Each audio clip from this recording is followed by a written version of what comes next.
Hey guys, आ गया है आपका होस्ट एंड दोस्त नीरज लेकर के एनवायरनमेंट के टॉपिक को। साथियों, आज इसमें हम बहुत ही महत्वपूर्ण टॉपिक के लिए डिस्कस करेंगे। साथियों, यहाँ से आपका एक प्रश्न हर एग्जाम में आपके लिए, चाहे कोई भी आपकी शिक्षक भर्ती हो, सभी में देखने को मिलता है। साथियों, आज हम इसमें जानेंगे हॉट स्पॉट के बारे में कि भारत में कौन कौन से और कितने हॉट स्पॉट हैं।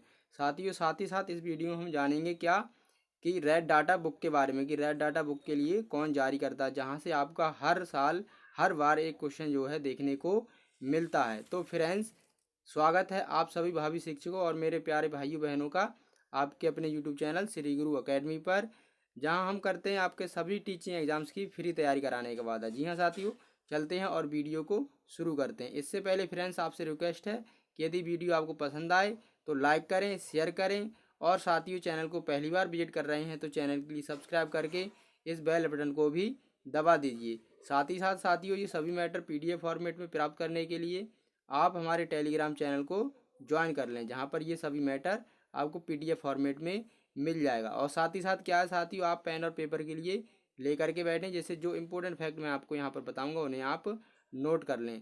तो सबसे पहले फ्रेंड्स देखते हैं कि हॉट स्पॉट आखिर है क्या। ठीक है, तो साथियों हॉट स्पॉट मतलब क्या है, एक स्थान विशेष है ना, जहाँ पर क्या है बहुत सारी प्रजातियाँ पाई जाती हैं, वो क्या है आपका एक हॉट स्पॉट है।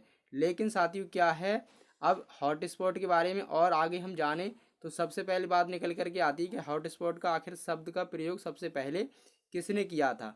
तो आपको आंसर मिलेगा कौन, नॉर्मन मायर्स। ठीक है, ये एक वैज्ञानिक हैं। ठीक है, इन्होंने क्या है 1998 में सबसे पहले हॉटस्पॉट शब्द का प्रयोग किया था। तो मैंने अभी आपको बताया, यानी कोई स्थान विशेष जहाँ पर बहुत सारी वनस्पतियाँ, बहुत सारी प्रजातियाँ, बहुत सारे प्रकार के जो है जीव जंतु पाए जाते हैं, ऐसी जगह ही हॉटस्पॉट कहलाती हैं। लेकिन हॉटस्पॉट साथियों, इनमें जो है कुछ शर्तें होती हैं कि आप कौन सी जगह को हॉटस्पॉट घोषित करेंगे। तो फ्रेंड्स, आपको बताऊं कि पूरे वर्ल्ड में जो है कितने, तो 35 हॉटस्पॉट आपको देखने को मिलते हैं। यानी पूरे विश्व में कितने हॉटस्पॉट हैं, तो 35। साथ ही ये प्रश्न आपसे पूछा गया है। ठीक है, देख लेते हैं कि कोई भी जगह के लिए, कोई भी जो जहाँ पर बहुत सारे जीव जंतु वनस्पतियाँ आदि हैं, उसके लिए हॉटस्पॉट आखिर कैसे घोषित किया जाता है। तो इसके लिए शर्त होती है साथियों कि वो जो स्थान विशेष है वहाँ पर कम से कम 1500 क्या हों, प्रजातियाँ हों। वो कैसी हों, स्थानिक प्रजातियाँ हों। ठीक है साथियों, 1500 प्रजातियाँ, जैसे कि उसमें लंगूर मतलब प्रजातियाँ हैं ना, तो लंगूर है, बंदर है, और भेड़िया है, कुत्ता बिल्ली है ना, और वनस्पतियाँ जितनी प्रकार की हैं, तो उन सब की संख्या कितनी होनी चाहिए, 1500 होनी चाहिए। यानी 1500 प्रकार की वनस्पतियाँ होनी चाहिए। ठीक है, लेकिन अब क्या है, हॉटस्पॉट अगर आपको घोषित करना है तो उसमें क्या है साथियों, 70% जो है प्रजातियाँ नष्ट हो गई हूँ, है ना।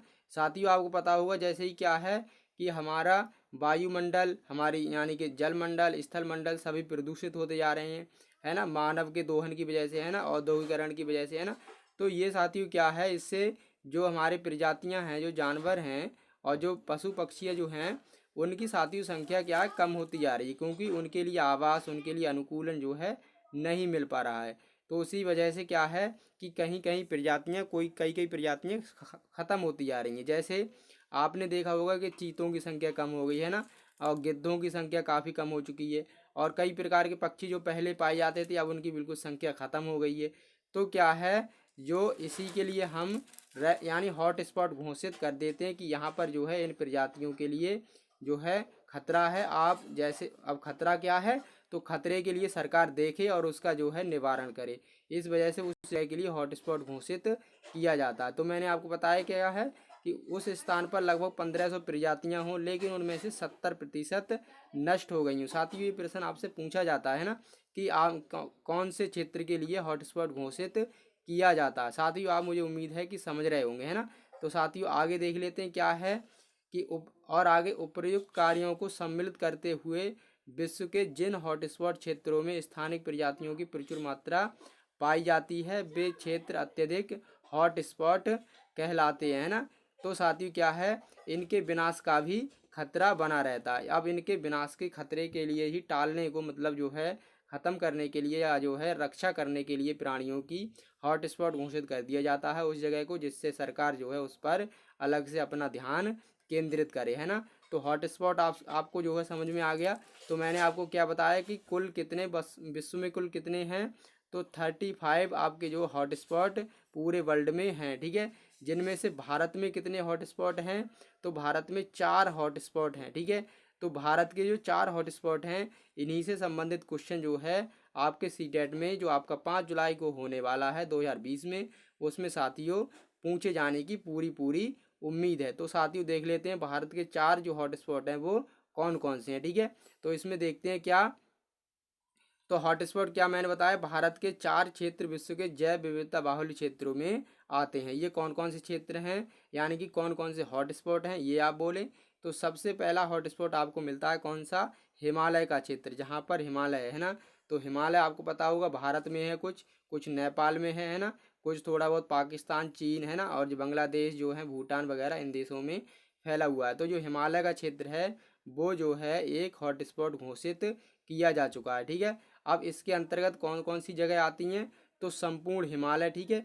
पाकिस्तान का जो हिमालय का पार्ट है, नेपाल का, तिब्बत जो चीन का है ना, और भूटान, चीन एवं म्यांमार वाले जो हिस्से हैं वो जो है हिमालय हॉटस्पॉट क्षेत्र के अंतर्गत आते हैं। अब साथियों यहाँ से प्रश्न ये भी पूछा जाता है कि हिमालय जो हॉटस्पॉट क्षेत्र है वहाँ पर कौन सी प्रजाति पाई जाती है या फिर कौन सी प्रजाति समाप्त हो चुकी है, इस तरीके से आपसे प्रश्न पूछा जाता है। तो जो हिमालय का हॉटस्पॉट है यहाँ पर एक सींग वाला गैंडा आपको देखने को मिलता है, जो कि कहाँ पर है एक सींग वाला गैंडा, तो असम में जो आपका नेशनल पार्क है काजीरंगा है ना, उसमें एक सींग वाला गैंडा आपको देखने को मिलता है, ठीक है। एशियाई जंगली भैंसा यहाँ पर पाया जाता है, सुनहरा लंगूर यहाँ पर पाया जाता है, और हिमालय का ताहर, ठीक है। गंगा की डॉल्फिन इस हिमालय क्षेत्र में पाई जाती है। नाम दफा उड़ने वाली गिलहरी भी यहाँ पर जो है पाई जाती है, कहाँ पर, हिमालय हॉटस्पॉट क्षेत्र में। तो साथियों ये पहला हॉटस्पॉट हो गया जो कि सबसे क्या है,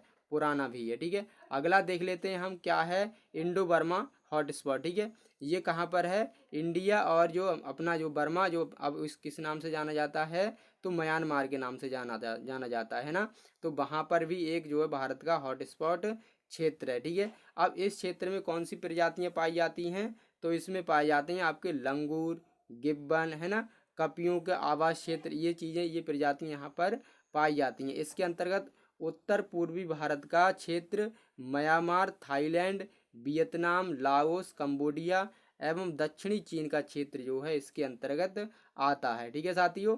लेकिन आपको क्या है, बस इतना याद रखना है, इसमें साथी प्रश्न यही पूछा जाता है कि भारत में कुल कितने हॉटस्पॉट हैं या फिर कौन कौन से हैं, तो आपको ऑप्शन में दे देगा। तो आपको ज़्यादा कुछ करने की ज़रूरत नहीं है, बस आप क्या है समझते जाइए। और वैसे भी क्या है साथियों, आपके लिए जो है सभी चीज़ें पहले से ही आती हैं ना, लेकिन मैं यहाँ पर आपका थोड़ा सा रिवीजन करने के लिए आया हूँ, जिससे आपकी जो है हेल्प हो जाए, जैसे जिससे क्या है आप अपना सीटेट में टारगेट पूरा कर सके। साथियों, प्यारे भाइयों बहनों, मैं आपको एक बात और बता दूं, हमारा जो टेलीग्राम चैनल का ग्रुप है उसको रोज़ाना 8:30 बजे से है ना, 8:30 से जो है रोज़ाना क्विज हम कराते हैं, जहाँ पर बहुत सारे बच्चे आते हैं। तो हमें उम्मीद है कि आप भी जो है आज से टेलीग्राम चैनल का जो ग्रुप है उसे ज्वाइन करके आप हमारे उसमें जो है क्विज में फ़ायदा उठा सकते हैं, ठीक है साथियों।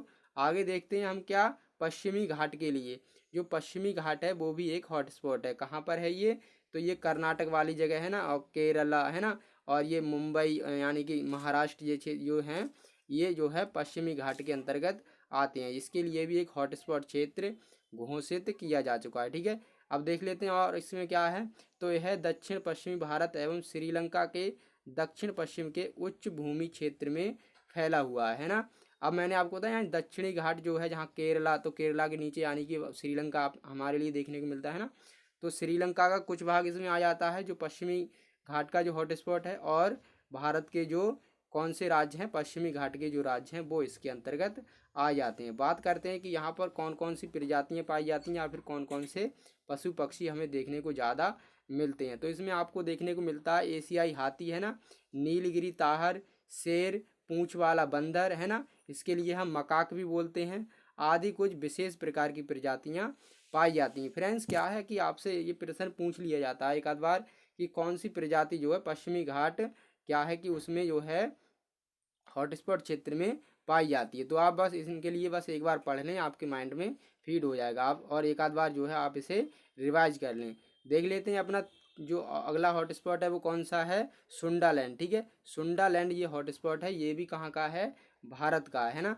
तो ये कहाँ पर है, दक्षिण पूर्व एशिया में स्थित इंडो मलायम द्वीप समूह के, है ना। ठीक है साथियों, और क्या है, पश्चिमी भाग तक विस्तृत है। भारत का निकोबार जो क्षेत्र है, अंडमान और जो निकोबार क्षेत्र है, वो साथियों क्या है, सुंडालैंड हॉटस्पॉट के अंतर्गत आते हैं। फ्रेंड्स मैं आपको बताऊं, सुंडालैंड जो हॉटस्पॉट है वो सबसे बाद में जो है घोषित किया गया, यानी लेटेस्ट हॉटस्पॉट कौन सा है भारत में, तो सुंडालैंड आपके लिए देखने को मिलता है। ठीक है साथियों, अब देखते हैं यहाँ पर और कौन कौन सी जो प्रजातियाँ हैं वो ज़्यादा मात्रा में पाई जाती हैं। तो एक बात और, यानी कि कौन से क्षेत्र भारत के, तो जो अंडमान और निकोबार वाला क्षेत्र है वो जो है सुंडालैंड हॉटस्पॉट के अंतर्गत आता है। यहाँ पर साथियों प्रवाल, व्हेल और समुद्री गाय, जिसके लिए हम ड्यूगॉन कहते हैं, है ना, तो ये प्रजातियाँ विशेषता यहाँ पर पाई जाती हैं फ्रेंड्स। ठीक है, तो उम्मीद है साथियों आपको हॉटस्पॉट का जो कॉन्सेप्ट है क्लियर हुआ होगा। मैंने आपको बताया कि कितने हॉटस्पॉट हैं भारत में, जैव विविधता हॉटस्पॉट तो 35। ये प्रश्न आपसे पूछा गया है, बहुत ही महत्वपूर्ण है। ठीक है, आप इसके लिए नोट कर लें। अब हम चलते हैं साथियों किस पर, रेड डाटा बुक के बारे में, है ना, जो हमारा IUCN है उसके बारे में हम देखने वाले हैं। ठीक है साथियों, IUCN, ठीक, IUCN। ठीक है, तो अगर हम बात करें कि IUCN की फुल फॉर्म क्या होती है, तो आप याद रखेंगे क्या, international union for conservation of nature. ठीक है, क्या चीज़, international union for conservation of nature, ये क्या है, IUCN की फुल फॉर्म है। फ्रेंड्स ये प्रश्न आपसे कई कई बार जो है पूछा गया, यानी IUCN तो आपका इतना इम्पोर्टेंट है कि इसे तो आप जो है सपने में भी याद रखना चाहिए आपके लिए, है ना, कि यहाँ से प्रश्न तो हर एग्जाम में बनता है, चाहे आपका कोई भी एग्जाम हो, चाहे शिक्षक भर्ती का हो, चाहे कोई अदर एग्जाम हो। ठीक है साथियों,